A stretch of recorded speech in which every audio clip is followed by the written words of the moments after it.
Friends, welcome back to Pallavi's vlog. ಯಾರು ನನ್ನ video subscribe ಮಾಡ್ಕೊಂಡಲ್ಲೇ ನೋಡ್ತಿದ್ದೀರೋ ಬೇಗ ಹೋಗಿ ಸಬ್ಸ್ಕ್ರೈಬ್ ಮಾಡ್ಕೊಂಡು ಬನ್ನಿ. ಯಾಕಂದರೆ ನಾನು ಹಾಕೋ ವಿಡಿಯೋಸ್ ಫಸ್ಟ್ ನೋಟಿಫಿಕೇಷನ್ ನಿಮಗೆ ಬರುತ್ತೆ. ಸೊ ಬನ್ನಿ ಇವತ್ತಿನ ವ್ಲಾಗ್ ಸ್ಟಾರ್ಟ್ ಮಾಡೋಣ. ಸೊ ಈ ವ್ಲಾಗ್ ಸಂಡೇ ಮತ್ತು ಮಂಡೇದು ಕಂಬೈನ್ ಆಗಿರುತ್ತೆ. ಸಂಡೇ ನಾವು ಊರಿಗೆ ಹೋಗಬೇಕಿತ್ತು, ಸೊ ಕಾರಲ್ಲಿ ಹೊರಟ್ವಿ. ಬನ್ನಿ ಈಗ ನಮ್ಮ ತೋಟಕ್ಕೆ ಕರ್ಕೊಂಡು ಹೋಗ್ತೀನಿ. ಸೊ ನಮ್ಮ ತೋಟ ಅಂದರೆ ನಮ್ಮ ದೊಡ್ಡಪ್ಪ ಅವ್ರದ್ದು. ನಮ್ಮ ದೊಡ್ಡಪ್ಪ ಅಂದರೆ ನಮ್ಮ ಅಪ್ಪನವ್ರ ಅಣ್ಣಂದು. ಸೊ ಅವರು ರೋಸ್ ಬೆಳೆದಿದ್ದು. ಸಿಟಿ ಜನರ ಲೈಫ್ ಬರೀ ಬ್ಯುಸಿಯಾಗಿರುತ್ತೆ. ಕೆಲ್ಸಕ್ಕೆ ಹೋಗು, ಮನೆ ಬಾ, ಸ್ಕೂಲ್ಗೆ ಹೋಗು ಅಷ್ಟೇ ಆಗಿರುತ್ತೆ. ಆದರೆ ಈ ಹಳ್ಳಿ ಕಡೆ ಬಂದರೆ ಅದು ನೇಚರ್, ವಾತಾವರಣ, ಆಮೇಲೆ ಅಲ್ಲಿ ಸಿಗೋ ಖುಷಿ, ತಂಪು ಗಾಳಿ, ಪಕ್ಷಿಗಳ ಚಿಲಿಪಿಲಿ ಎಲ್ಲವನ್ನು ಕೇಳಿದ್ರೆ ಮನಸ್ಸಿಗೆ ಹಿತ ಅನಿಸುತ್ತೆ. ಯಾಕಂದರೆ ಸಿಟಿಲಿ ಗಾಡಿ ಸೌಂಡ್ಸ್, ಆರೆಂಜ್ ಎಲ್ಲ ಕೇಳಿ ಆಮೇಲೆ ಪೊಲ್ಯೂಷನ್ ಗಾಳಿ ಕುಡಿದು ನಮ್ಮ ಆರೋಗ್ಯ ಹಾಳಾಗುತ್ತೆ. ಆದರೆ ವೀಕ್ಲಿ ಒನ್ಸ್ ಹಳ್ಳಿಗಳಿಗೆ ಹೋಗಿ ಇಲ್ಲ ನಮ್ಮ ಹಳ್ಳಿಗೆ ಹೋಗಿ ಅಲ್ಲಿ ಕಾಲ ಕಳೆಯೋದ್ರಿಂದ ನಮ್ಮ ಮನಸ್ಸಿಗೂ ಹಿತ ಅನಿಸುತ್ತೆ. ಆಮೇಲೆ ಜನರ ಜೊತೆ ಬೆರೆದಂಗೂ ಇರುತ್ತೆ. ನಮ್ಮ ಪಪ್ಪ ಈ ಸೀನರಿ ಎಲ್ಲ ನೋಡಿ ಅವ್ರ ಬಾಲ್ಯವನ್ನು ನೆನೆಸ್ಕೊತಿರ್ಬೇಕು. ಅಲ್ಲಿಂದ ನೆಂಟರ ಜೊತೆ ಮಾತಾಡಿ ಊಟ ತಿಂದು ಬರೋವಾಗ ಅಮ್ಮ ದೇವನಹಳ್ಳಿಯಿಂದ ಹೂಗಳನ್ನು ತಗೊಂಡ್ರು. ಯಾಕಂದರೆ ಸೋಮವಾರ ಪೂಜೆ ಮಾಡಬೇಕಿತ್ತು ಅಂತ. ಬಂದು ಸ್ವಲ್ಪ ಹೊತ್ತು ರೆಸ್ಟ್ ಮಾಡಿ ಮತ್ತೆ ಅಪ್ಪ ಕ್ಲೀನ್ ಮಾಡೋಕೆ ಅಪ್ಪಂಗೆ ಹೆಲ್ಪ್ ಆಗಲಿ ಅಂತ ಮಿಥುನು ಮತ್ತು ಗಗನ್ ಅವರು ಇಬ್ಬರು ಜಾಯ್ನ್ ಆದರು. ಅವ್ರು 3 ಜನ ಮೆಟ್ಲುಗಳು ತೊಳೆಯೋದ್ರಲ್ಲಿ ಬ್ಯುಸಿ ಇದ್ದರು. ಹಾಗಾಗಿ ನಮ್ಮ ಮಮ್ಮಿ ಮನೆ ಬಾಗಿಲನ್ನು ತೊಳಿತಿದ್ರು. ಯಾಕಂದರೆ ಮಂಡೇ ಮಾರ್ನಿಂಗ್ ಆಲ್ವೇಸ್ ಬ್ಯುಸಿ, ಮಕ್ಕಳೆಲ್ಲ ಸ್ಕೂಲಿಗೆ ಹೋಗಬೇಕು, ಅವಾಗೇ ಮಾಡೋಕ್ಕಾಗಲ್ಲ ಅಂತ ಸಂಡೇನೇ ಎಲ್ಲ ಪ್ರಿಪೇರ್ ಮಾಡಿ ಇಲ್ಲ ರೆಡಿ ಮಾಡಿ ಇಟ್ಕೊತಾರೆ. ನಮ್ಮ ಮಮ್ಮಿ ಕಸ ಗುಡಿಸೋವಾಗ, ಮನೆ ಒರೆಸೋವಾಗ ಇಲ್ಲ ಬಾಗಿಲು ತೊಳೆಯುವಾಗ ಯಾರಾದರೂ ಓಡಾಡ್ತಾ ಇದ್ದರೆ ಬೈತಾರೆ. ಅದಕ್ಕೆ ನಾನು ಮಮ್ಮಿಗೆ ಗೊತ್ತಿಲ್ಲದೆ ಹಿಂಗೆ ಒಳಗಡೆಯಿಂದನೇ ವಿಡಿಯೋ ಮಾಡಿಕೊಂಡೆ. ರಾತ್ರಿ ಊಟಕ್ಕೆ ಅನ್ನ ಸಾಂಬಾರ್ ಜೊತೆ ಆಮ್ಲೆಟ್ ಮತ್ತು ಸೌತೆಕಾಯಿ. ಆಮ್ಲೆಟದು ಏನು ಸ್ಪೆಷಲ್ ಅಂದರೆ ಇವತ್ತು ನಮ್ಮ ಪಪ್ಪ ಮಾಡಿದರು, ಅದೇ ಸ್ಪೆಷಲ್. ಶಾರ್ಟ್ಸಲ್ಲಿ ಹೆಂಗೆ ಮಾಡಿದ್ದಾರೆ ಅಂತ ಅಪ್ಡೇಟ್ ಮಾಡಿದ್ದೀನಿ, ನೋಡ್ಕೊಬನ್ನಿ.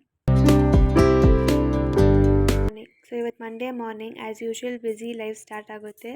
ಸೊ ನಾವು ರೆಡಿಯಾಗಿ ಬರೋಷ್ಟರಲ್ಲಿ ಮಮ್ಮಿ ನಾಷ್ಟ ಮಾಡಿದರು. ಸೊ ಏನು ಸ್ಪೆಷಲ್ ಅಂದರೆ ಮೊಸರನ್ನ ವಿತ್ ಒಗ್ಗರಣೆ ರೈಸ್. ನನಗೆ ಎಕ್ಸಾಮ್ ಇರೋ ಕಾರಣ ಹಾಫ್ ಡೇ ಬರೋದ್ರಿಂದ ಅಮ್ಮ ನನಗೆ ಬಾಕ್ಸ್ ಪ್ಯಾಕ್ ಮಾಡಿರಲಿಲ್ಲ. ನಾವು ಹೋಗೋಷ್ಟರಲ್ಲಿ ಅಪ್ಪನಿಗೆ ಟೀ ರೆಡಿ ಮಾಡಿ ಕೊಟ್ಟರು.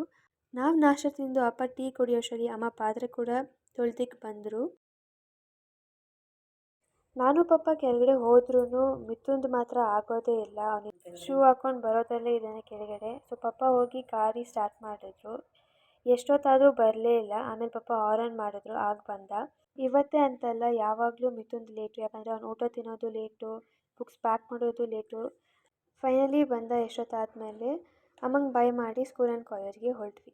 ನಮ್ಮನ್ನು ಸ್ಕೂಲ್ಗೆ ಕಾಲೇಜಿಗೆ ಕಳಿಸಿ ಮಮ್ಮಿ ಕೆಳಗಡೆ ಬಂದು ರಂಗೋಲಿ ಹಾಕಿದ್ರು. ಮಮ್ಮಿ ಸ್ಕೂಲ್ಗೆ ಹೋಗೋ ಟೈಮಿಂದ ಒಂದು ಸ್ಮಾಲ್ ಬುಕ್ ಮೇಂಟೈನ್ ಮಾಡಿದೆ ರಂಗೋಲಿಗಾಗಿ. ಯಾರಿಗಾದರೂ ಬೇಕಾದರೆ ಕೇಳಿ ವೀಡಿಯೋ ಮಾಡಾಕ್ತೀನಿ. ಕೆಳಗಡೆ ರಂಗೋಲಿಯಾಗಿ ಬಂದಮೇಲೆ ಮಿಷಿನ್ಗೆ ಹಾಕಿದ್ದ ಬಟ್ಟೆ ಆಗಿದ್ವು. ಅದನ್ನು ಎತ್ಕೊಬಂದು ನನ್ನ ರೂಮ್ ಕಡೆ ಬಾಲ್ಕನಿಲಿ ಒಣಗಾಕಿದ್ರು. ಸೊ ನಾವು ಮಮ್ಮಿ ಯಾವಾಗಲೂ ವೀಕ್ಲಿ ವೈಸ್ ಬೆಡ್ ಸ್ಪ್ರೆಡ್ಡು ಆಮೇಲೆ ಪಿಲೋ ಕವರ್ಸ್ ಎಲ್ಲ ಚೇಂಜ್ ಮಾಡ್ತಾರೆ. ಸೊ ಇವತ್ತು ಸೋಮವಾರ ಪೂಜೆ ಮಾಡಬೇಕಾಗಿದ್ದರಿಂದ ಎಲ್ಲ ಚೇಂಜ್ ಮಾಡ್ತಿದ್ರು, ಒಂದು ಸ್ವಲ್ಪ ಕ್ಲೀನ್ ಮಾಡ್ತಿದ್ರು ಮನೇನ. ಹಾಲಲ್ಲಿ ಒಂದು ದಿವಾನ ಇದೆ. ಸೊ ಅದರದ್ದು ಬೆಡ್ ಸ್ಪ್ರೆಡ್ ಎಲ್ಲ ತೆಗೆದು ಹೊಸದು ಹಾಕಿದ್ರು. ಆಮೇಲೆ ಸೋಫಾದ ಕವರ್ಸ್ ಎಲ್ಲ ತೆಗೆದು ಬೇರೆ ಚೇಂಜ್ ಮಾಡ್ತಿದ್ದಾರೆ. ಹೆಂಗಾದರೂ ಸ್ವಲ್ಪ ದಿನದಲ್ಲಿ ಶಿವರಾತ್ರಿ ಹಬ್ಬ ಬರ್ತಿದೆ, ಹೆಂಗಾದರೂ ಕ್ಲೀನ್ ಮಾಡಬೇಕಲ್ಲ ಅಂದ್ಬಿಟ್ಟು ಇವತ್ತು ಸ್ವಲ್ಪ ಕ್ಲೀನ್ ಮಾಡ್ಕೊತಿದ್ದಾರೆ. ಯಾಕಂದರೆ ಕೆಲಸ ಕಮ್ಮಿ ಆಗುತ್ತೆ ಅಂತ. ಯಾವಾಗಲೂ ಒಂದೇ ಸತಿ ಕೆಲಸ ಮಾಡೋಕ್ಕಾಗಲ್ಲ. ಸೊ ಈಗಲಿಂದನೇ ಸ್ಟಾರ್ಟ್ ಮಾಡಿದರೆ ಸ್ವಲ್ಪ ಸೊ ಬರ್ಡನ್ ಇರಲ್ಲ ಅಂತ ಇವಾಗಿಂದನೇ ಸ್ಟಾರ್ಟ್ ಮಾಡಿದ್ದಾರೆ. ಮಮ್ಮಿ ಯಾವಾಗಲೂ ಮಂಡೇ ಕವರ್ಸು ಇಲ್ಲ ಬೆಡ್ ಸ್ಪ್ರೆಡ್ ಚೇಂಜ್ ಮಾಡ್ತಿರ್ತಾರೆ.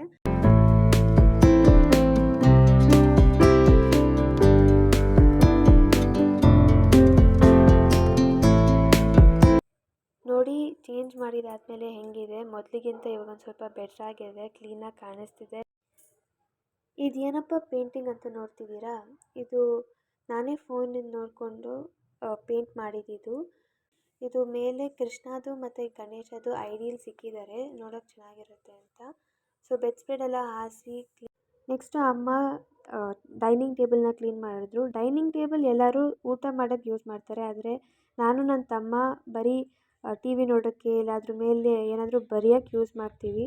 ಸೊ ಅದನ್ನು ಕ್ಲೀನ್ ಮಾಡಿ ನೆಕ್ಸ್ಟ್ ಅಮ್ಮ ಟಿ ವಿ ಶೋಕೇಸ್ಗಳನ್ನು ಕ್ಲೀನ್ ಮಾಡಿಕೊಂಡು ಇದೆಲ್ಲ ನನ್ನ ಬರ್ಡೇಗೆ ಇಲ್ಲ ನನ್ನ ತಮ್ಮನ ಬರ್ಡೇಗೆ ಬಂದಿದ್ದ ಗಿಫ್ಟ್ಸ್ ಎಲ್ಲ ಇಲ್ಲಿಕ್ಕಿದ್ದಾರೆ. ಸೊ ಈ ಬೈಸೈಕಲ್ ನನ್ನ ತಮ್ಮನ ಲಾಸ್ಟ್ ಬರ್ಡೇ ಕೊಟ್ಟು ಅಮ್ಮ ಪ್ರೆಸೆಂಟ್ ಮಾಡಿದ್ದಿದ್ದು. ನಮ್ಮ ಮಮ್ಮಿ ಯಾವಾಗನ ಟ್ರಿಪ್ ಹೋದಾಗ ಇಲ್ಲ ಆಚೆ ಕಡೆ ಹೋದಾಗ ಯಾವಾಗಲೂ ಐಡಿಯಲ್ಸ್ ಇಲ್ಲ ಬೊಂಬೆಸ್ ತಗೊಬರ್ತಾರೆ. ಯಾಕಂದರೆ ಅವರಿಗೆ ಐಡಿಯಲ್ಸ್ ಕಲೆಕ್ಟ್ ಮಾಡೋಕ್ಕೆ ಇಷ್ಟ. ಸೊ ಇದು ಕೂಡ ನನ್ನ ಬರ್ಡೇಗೆ ಬಂದಿದ್ದ gift.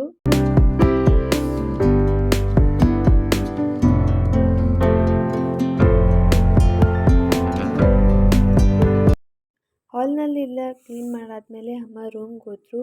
ರೂಮಲ್ಲಿರೋ bed spread pillow covers ಎಲ್ಲ ತೆಗೆದ್ರು. ನೋಡಿ ಎಷ್ಟು ಬೇಗ ಬೇಗ ತೆಗೆದಾಕ್ತಿದ್ದಾರೆ.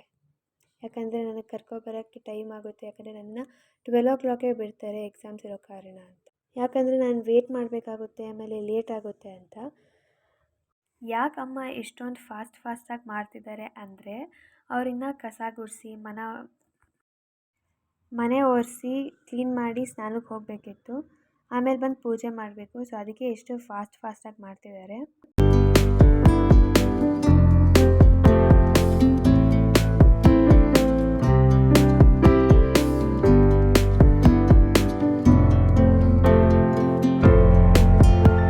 ಈಗ ನೆಕ್ಸ್ಟ್ ಬೇರೆ ಬಟ್ಟೆ ತಂದು ಕಿಟಕಿಗಳನ್ನೆಲ್ಲ ಕ್ಲೀನ್ ಮಾಡ್ಕೊತಿದ್ರು. ಯಾಕಂದರೆ ಜಾಸ್ತಿ ಧೂಳು ಕುಂತಿತ್ತು. ಆಮೇಲೆ ನಮ್ಮ ಮನೆ ಹತ್ರ ರೀಸೆಂಟಾಗಿ ಯಾರೋ ಬೋರ್ವೆಲ್ ಹಾಕ್ಸಿದ್ರು. ಅಲ್ಲಿ ಡಸ್ಟೆಲ್ಲ ಬಂದು ಜಾಸ್ತಿ ವಿಂಡೋಸ್ ಹತ್ರ ಕುಂತಿದ್ದ ಕಾರಣ ಅದನ್ನು ಎಲ್ಲ ಕ್ಲೀನ್ ಮಾಡಿಕೊಂಡ್ರು. ವಿಂಡೋಸಲ್ಲಿ ಡಸ್ಟ್ ಇದ್ದರೆ ಮಕ್ಳಿಗೆ ಡಸ್ಟ್ ಅಲರ್ಜಿ ಆಗುತ್ತೆ. ಆಮೇಲೆ ಎಕ್ಸಾಮ್ ಟೈಮ್ಸಲ್ಲಿ ಹುಷಾರು ತಪ್ತಾರೆ ಅಂತ. ಸೊ ನಾವಿಲ್ದಿರೋ ಟೈಮಲ್ಲಿ ಅಮ್ಮ ವಿಂಡೋಸ್ ಕ್ಲೀನ್ ಮಾಡ್ಕೊತಿದ್ದಾರೆ.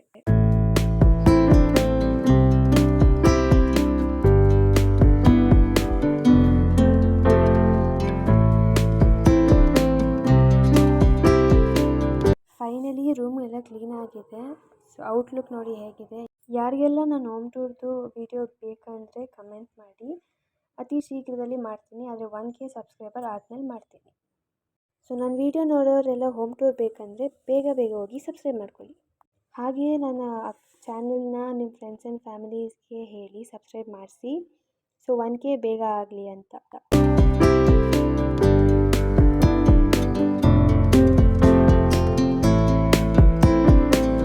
ಹಾಲ್ದು ಮಮ್ಮಿ ರೂಮ್ದೆಲ್ಲ ಕ್ಲೀನ್ ಆದಮೇಲೆ ನೆಕ್ಸ್ಟ್ ಬಂದಿದ್ದಂದರೆ ನಮ್ಮ ಮಮ್ಮಿ ನನ್ನ ರೂಮಿಗೆ ಬಂದು ಕ್ಲೀನ್ ಮಾಡಿದ್ರು. ನಾನು ಇದ್ದಿದ್ದರೆ ನಾನು ಹೆಲ್ಪ್ ಮಾಡ್ತಿದ್ದೆ. ಸೊ ನಾನು ಸ್ಕೂಲ್ಗೆ ಹೋಗಿರುತ್ತೆ ಅಲ್ವಾ, ಹೆಲ್ಪ್ ಮಾಡೋಕ್ಕಾಗಿಲ್ಲ. ಸೊ ಅವರೇ ಕ್ಲೀನ್ ಮಾಡಿಕೊಟ್ರು. ಸೊ ಅಲ್ಲೊಂದು ರೆಡ್ ಕಲರ್ ಬೊಂಬೆ ಇರೋದು ನನ್ನ ಫೇವ್ರೆಟ್ ಬೊಂಬೆ. ಯಾವಾಗಲೂ ಮಲಗುವಾಗ ನನ್ನ ಜೊತೆಲೇ ಇಟ್ಕೊಟ್ಟು ಮಲ್ಕೊತೀನಿ. ಸೊ ನನ್ನ ಹತ್ರ ಒಂದು ಸ್ವಲ್ಪ ಬೊಂಬೆ ಕಲೆಕ್ಷನ್ಸ್ ಇದೆ. ಸೊ ಅದರದ್ದು ಯಾವ್ದಾರ ವ್ಲಾಗ್ ಬೇಕು ಅಂದರೆ ಹೇಳಿ ಮಾಡ್ತೀನಿ.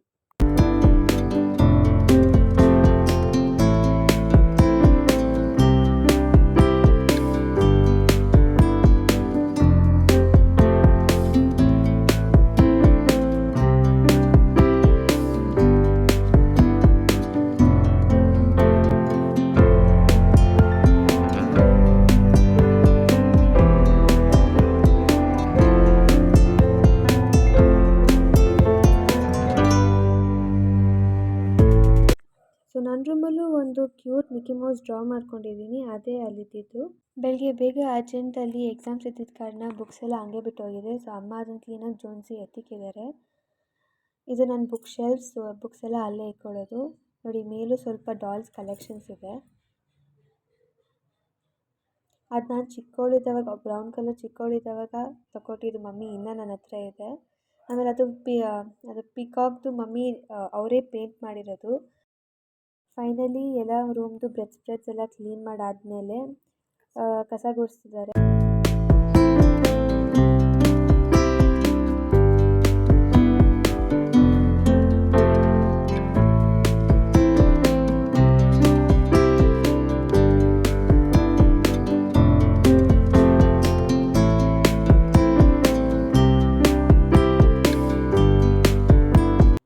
ಕಸ ಗುಡಿಸಾದ್ಮೇಲೆ ಅಮ್ಮ ಬಕೆಟಲ್ಲಿ ನೀರು ಇಟ್ಕೊಂಡು ಅದರೊಳಗಡೆ ಸ್ವಲ್ಪ ಸಾಲ್ಟು, ಅರಿಶಿನ, ಆಮೇಲೆ ಒಂದು ಸ್ವಲ್ಪ ಗಂಜಲ ಹಾಕ್ಕೊತಾರೆ. ಯಾಕಂದರೆ ಮನೇಲಿ ನೆಗೆಟಿವ್ ವೈಬ್ಸ್ ಇರಲ್ಲ, ಆಮೇಲೆ ಪಾಸಿಟಿವಿಟಿ ತುಂಬಿಕೊಂಡಿರಲಿ ಅಂತ.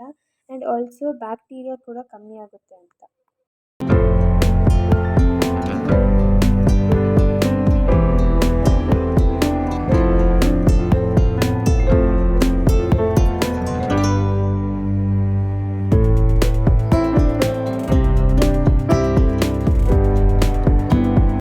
ಬಾಲ್ಕನಿಲಿ ಹಾಕಿದ ಬಟ್ಟೆ ಎಲ್ಲ ಮಧ್ಯಾಹ್ನ ಅಷ್ಟರಲ್ಲಿ ಎತ್ಕೊಬಂದು ಮರ್ಚಿಕ್ಕಿದ್ದಾರೆ. ಸಿಕ್ಕಾಪಟ್ಟೆ ಬಿಸಿಲಿದು ಇರೋದ್ರಿಂದ ಬೇಗ ಒಣ್ಕೊಬಿಡುತ್ತೆ ಬಟ್ಟೆ, ಅದಕ್ಕೆ ಬೇಗ ಮರ್ಚಿಕ್ಕಿದ್ದಾರೆ. ಬೆಳಿಗ್ಗೆ ಅಷ್ಟೆಲ್ಲ ಕೆಲಸ ಮಾಡಿ ಪೂಜೆ ಮಾಡೋಕ್ಕೆ ಟೈಮ್ ಇರಲಿಲ್ಲ ಅಂತ ಸಾಯಂಕಾಲ ಹೂವು ಇಟ್ಟು ಪೂಜೆ ಮಾಡಿ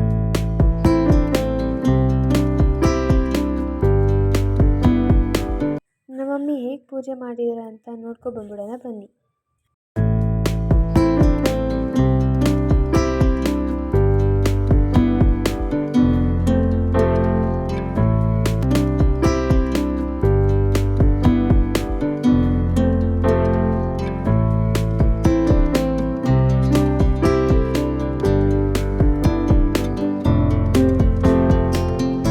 ಪೂಜೆ ಮಾಡಾದಮೇಲೆ ನೆನ್ನೆ ತಂದಿದ್ದ ಹೂಗಳನ್ನೆಲ್ಲ ಅಮ್ಮ ಕಟ್ಟಿರ್ತಿದ್ರು. ಸ್ವಲ್ಪ ಹೊತ್ತಾದಮೇಲೆ ಆಂಟಿನೂ ಬಂದರು, ಅಮ್ಮನ ಜೊತೆಗೆ ಜಾಯ್ನ್ ಆಗಿ ಹೂವನ್ನ ಕಟ್ಟಿ ಎತ್ತಿಕ್ತಿದ್ರು.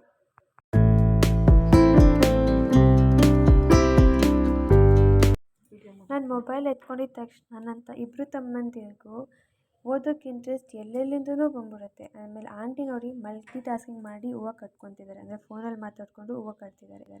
ಅಮ್ಮ ಊಟ ರೆಡಿ ಮಾಡಿದರು, ತಿಂದು ಮಲ್ಕೋಬೇಕಿದ್ರು. ಆದರೆ ಒಂದು ಸ್ವಲ್ಪ ಎಡಿಟಿಂಗ್ ವರ್ಕ್ ಇತ್ತು. ಇದೇನು ಸಾರು ಅಂತ ನೋಡ್ತಿದ್ದೀರಾ? ನನ್ನ ಶಾರ್ಟ್ಸ್ಗೆ ಹೋಗಿ ನೋಡಿ ಅದೇನು ಅಂತ ಗೊತ್ತಾಗುತ್ತೆ. ಈ ವಿಡಿಯೋಲಿ ಏನಾದರೂ ತಪ್ಪಾಗಿ ಮಾತಾಡಿದರೆ ಕಮೆಂಟ್ ಮೂಲಕ ತಿಳಿಸಿ, ನಾನು ತಿಳ್ಕೊತೀನಿ. ನನ್ನ ಈ ಸಣ್ಣ ಪ್ರಯತ್ನಕ್ಕಾಗಿ ನಿಮ್ಮ ಪ್ರೋತ್ಸಾಹ ಇರಲಿ. ಅದಕ್ಕೆ ಲೈಕ್ ಮಾಡಿ. ನಿಮ್ಮ ಒಂದೊಂದು ಲೈಕು ನನಗೆ ತುಂಬ ಮ್ಯಾಟರ್ ಆಗುತ್ತೆ. Thank you for watching.